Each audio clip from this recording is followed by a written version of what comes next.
if it isn't Kaede Harakazuha. What brings you here today? Huh? You two know each other? Yes, the Kaedehara and Amenoma clans were both members of the Raiden Gokaden. Historically, there have always been deep links between the two clans. After I returned to Inazuma, I visited Mr. Amenoma to pay my respects. Let me quickly explain. The Raiden Gokaden was the collective term for the 5 most acclaimed bladesmithing arts in Inazuma.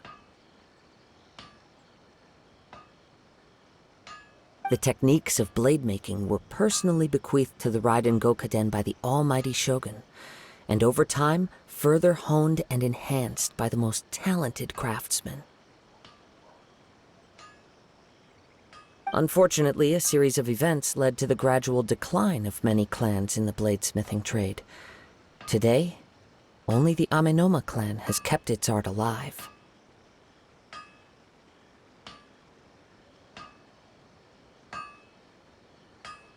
So sad.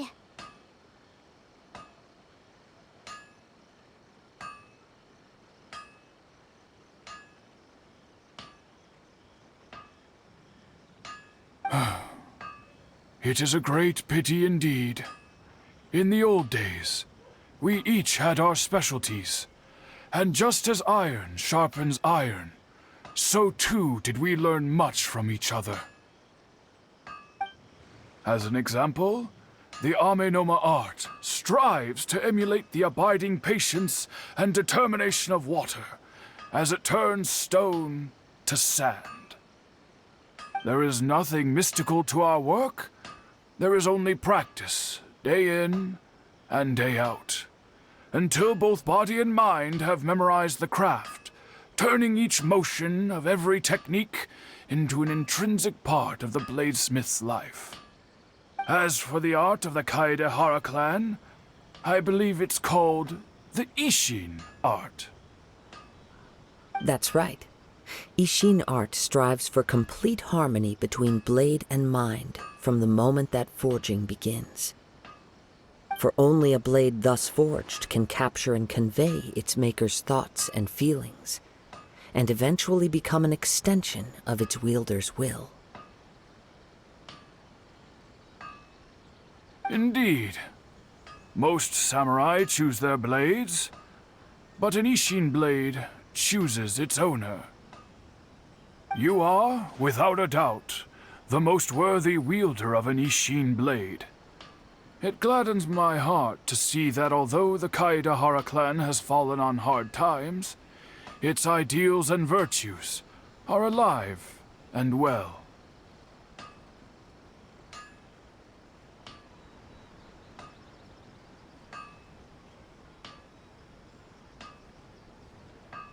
You overestimate me. My actions are guided by my own personal sentiments, not by any noble aspirations on behalf of my clan. But let's get back on topic. The purpose of our visit today is to gather some information on your missing nephew. We hope to assist with the investigation. It may turn out that this case is connected to another we are pursuing. Ah, yes. My nephew. I reported the case to the Tenryou Commission, but I haven't heard anything back so far.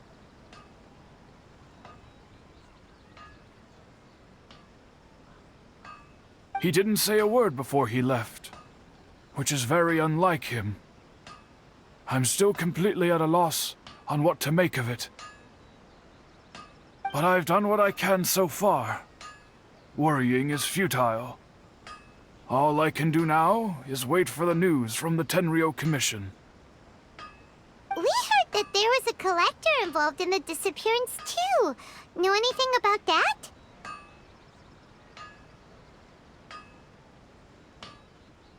Yes. On the morning that Yuya went missing, he gave me a very cryptic look and said that he was going to give me a great gift. I believe he went to collect the item from Mr. Nagato after that. The next thing I heard was that a fire had broken out at the warehouse, and neither of them came back.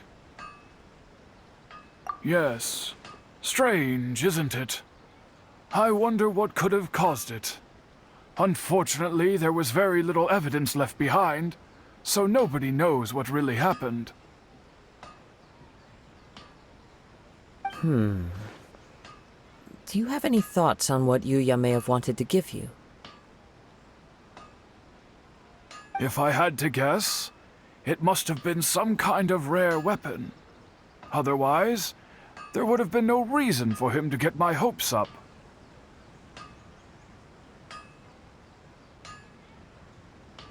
He's never been particularly interested in blade forging, but has always had a fondness for blade testing, and can sense even the most minute differences in blade quality. He is extraordinarily talented in martial arts, particularly when it comes to the art of the sword.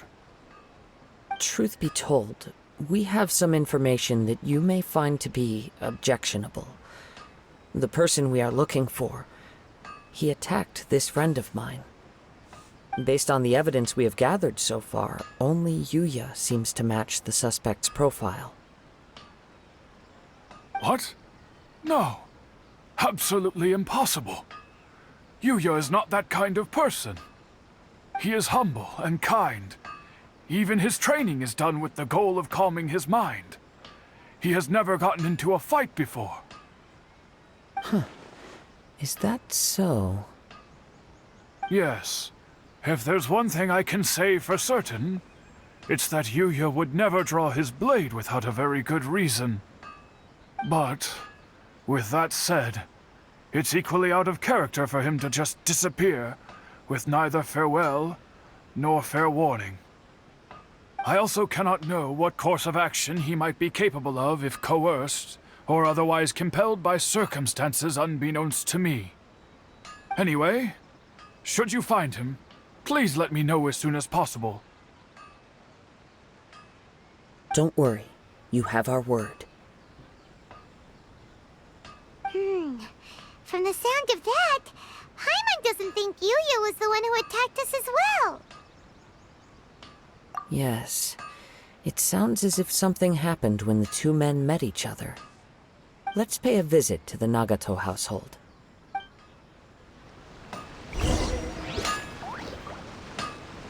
Growing up, Yuya never caused anyone any trouble.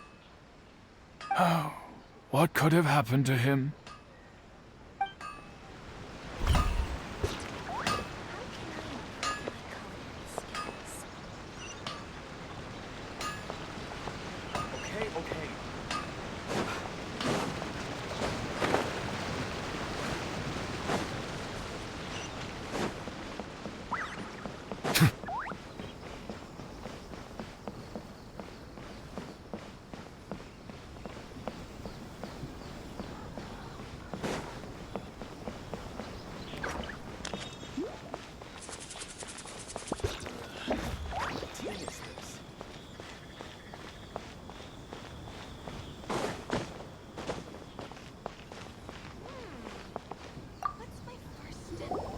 I'm very sorry, but we cannot afford to pay what we owe right now. My husband has gone missing, and I'm still trying to find him.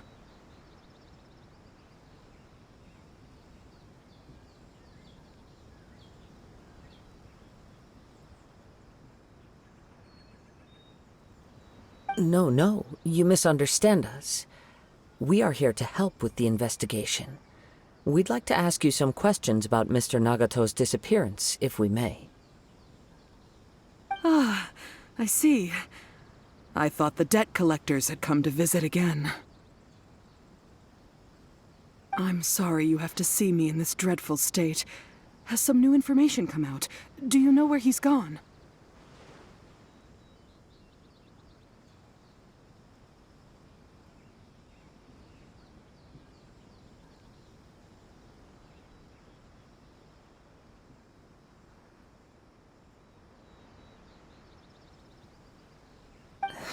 I'm afraid we don't have any new information at the moment. We're still trying to find out as much as we can to inform our search.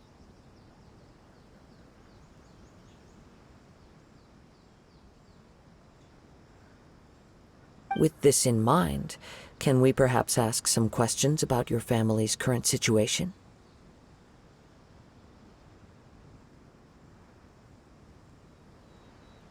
For example, Paimon's struggling to understand why a collector would be strapped for Mora. That's a long story. Ever since I've known him, he's been an avid collector of all sorts of things.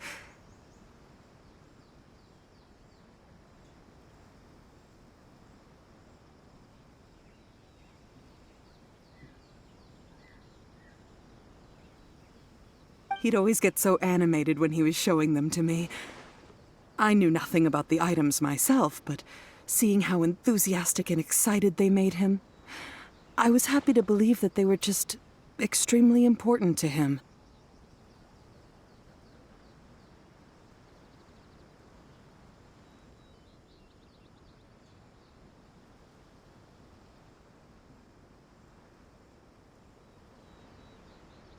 Everything was fine when we first got married, but as time went by, things changed for the worse.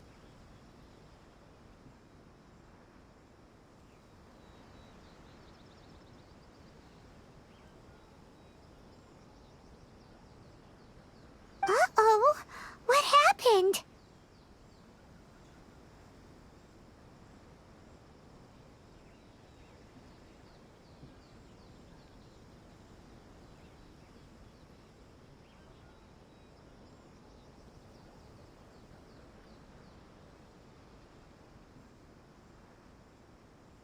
He lost his sense of restraint.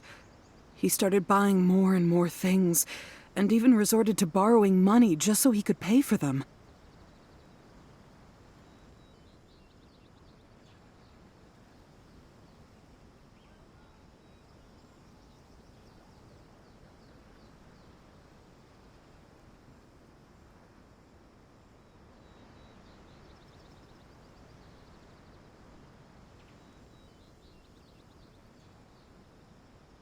Our expenses really spiraled out of control when he started getting interested in weapons. It was awful. There were days when he'd spend hours down at the warehouse, admiring his weapons even as debt collectors were descending upon our house.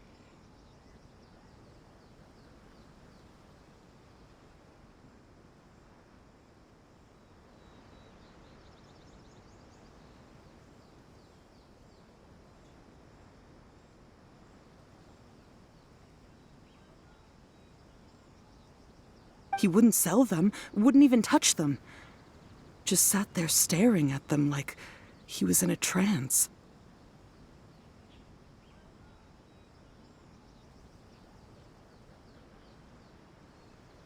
I'm happy he has a hobby, and I'm willing to support him.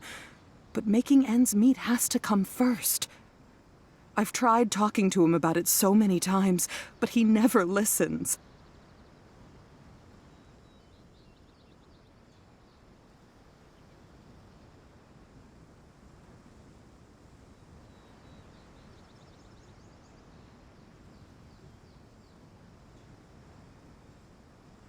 On the last day that I saw him, I gave him an ultimatum. I said, if he refused to sell his collectibles and pay off his debts, I would divorce him and take the children with me.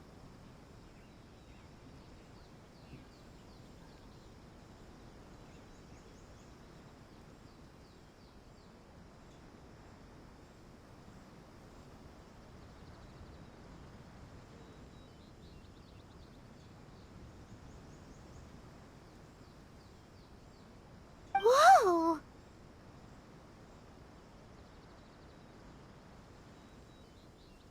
And that led to an argument. Actually, it didn't. Generally, he's a quiet man who likes to go with the flow. On most things, he leaves the decision-making to me. You must understand, I never would have dreamed of threatening him with divorce if the debts hadn't pushed our family to the brink. After I said those words, he froze and was silent for a long time. When he finally spoke, he awkwardly mumbled that he would pick out a few items to sell. His voice was so meek and pitiful that I felt an urge to take everything back. But then what? If I didn't draw the line, what would happen to our family? Had I not indulged his bad habits, we wouldn't have found ourselves in such a predicament.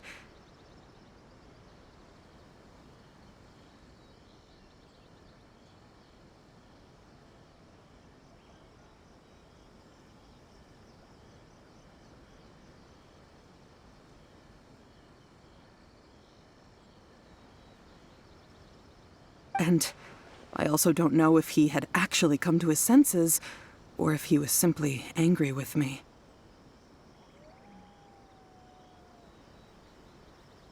The next thing I heard was that our warehouse had caught fire, and both he and the buyer had gone missing.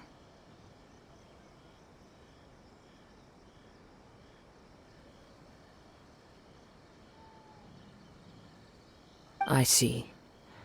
I understand. Anэмому came to purchase a weapon from Mr. Nagato. During the sale, a fire broke out at the warehouse, and both men disappeared. At first, I assumed they must have gotten into an argument over the price. But my husband has never been one to negotiate. He never even haggles when he's out buying groceries, so it's hard to imagine him getting into a fierce argument. Maybe he was feeling the pressure from the debts?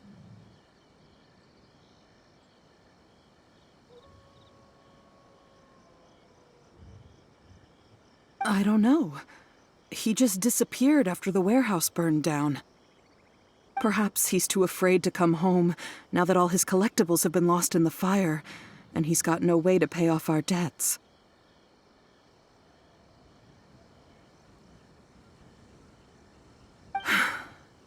Even though I'm still a little mad at him, we're a family, and I want us to face our family's crisis together.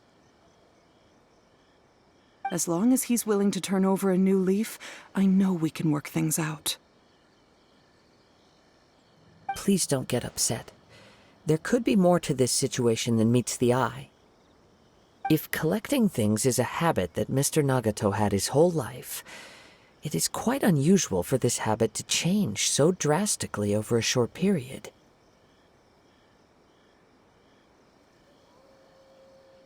But the information we gathered from the other side suggests Anэмому is also a mild-mannered man who would not be likely to start an argument. This situation is getting a little confusing. A little confusing? More like completely mystifying. Let's try a change of scenery and see if we can piece together what we've learned. Rest assured, we'll notify you if we find anything. Thank you so much. I just want him to come home.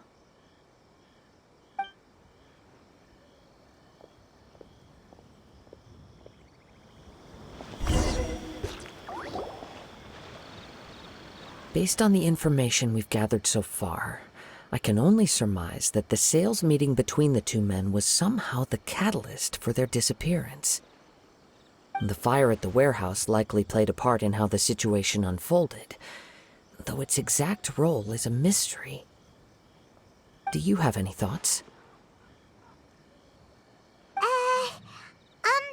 Well, Paimon was thinking that maybe someone accidentally knocked over an oil lamp and, Nope, never mind. Paimon's brain needs to rest for a while. Over to you.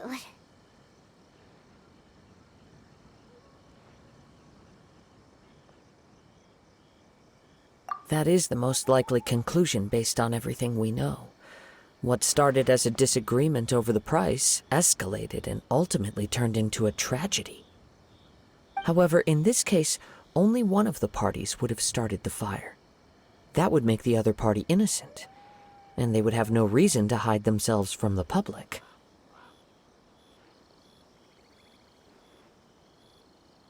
If this is indeed what happened, and the innocent man hasn't come forward yet, then it suggests they may have already lost their life. One fact that I keep coming back to is that Anэмому Yuya is polite and well-mannered, while Mr. Nagato is introverted and passive. Mr. Nagato, being heavily in debt, is also the only one of them with the potential motive to disappear after the fire. The more I ponder it, the more puzzling it becomes. Just what could have happened there? Right. Although the time frame seems to broadly match, no other details that we've learned seem to link the two events together. Anэмому Yuya lacks a key distinguishing feature of the attacker, namely that he is principally a practitioner of the blade testing techniques of Anэмoma art, not those of the combat-oriented Isshin art. Darn! We thought we could get two birds with one stone here, but at this rate, it's starting to look like a wild goose chase.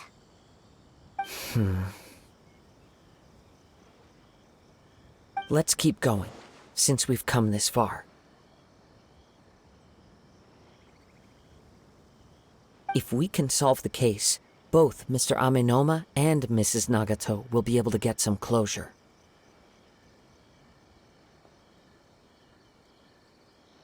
Okay, but where should we go now? Let's head out of the city and check out the warehouse. There's still a chance we may be able to find some shreds of evidence.